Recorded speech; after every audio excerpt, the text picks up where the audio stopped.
अस्सलाम वालेकुम नाजरीन, आपको मैं अपने चैनल पर खुश आमदीद कहता हूँ। नाजरीन, आमिर लियाकत की तीसरी शादी का भी ड्रॉप सीन हो गया। आमिर लियाकत की तीसरी बीवी ने तस्नीह निकाह का दावा दायर कर दिया। शादी के 4 माह किसी अजियत से कम नहीं थे। आमिर लियाकत नशा आवर होकर आए रोज़ तशद्दुद का निशाना बनाता है। अदालत हक महर की मुद्दत में 11 करोड़ रुपये गार और जेवरात अदा करने का हुक्म दे। 1 लाख रुपये खर्चा नान नुक्ता मुकर्रर गिरे। दानिया बीबी की दरख्वास्त।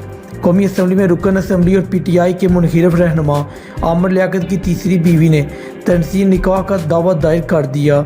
दुनिया न्यूज़ की रिपोर्ट के मुताबिक आमिर लियाकत हुसैन की तीसरी बीवी ने तलाक के लिए अदालत का दरवाज़ा खटखटा दिया है। दानिया बीबी ने तनसीह निकाह हक महर और नान नुक्ता का दावा दायर किया है। दानिया शाह ने दरख्वास्त में मौक़िफ़ अपनाया कि आमिर लियाकत आइस का नशा करता है और अयाश आदमी है। आमिर लियाकत नशा आवर होकर आई और रोज़ तशद्दुद का निशाना बनाता है। अदालत से गुजारिश है कि आमिर लियाकत से तनसीह निकाह की डिग्री जारी करे। अदालत हक महर की मद में 11 रुपये गार और जेवरात अदा करने का हुक्म दे। अदालत 1 लाख रुपये खर्चे नान नफ़का मुकर्रर करे। दानिया बीवी का कहना था कि आमिर लियाकत जैसा दिखता है वैसा बिल्कुल नहीं है। शादी के 4 माह किसी अजियत से कम नहीं थे।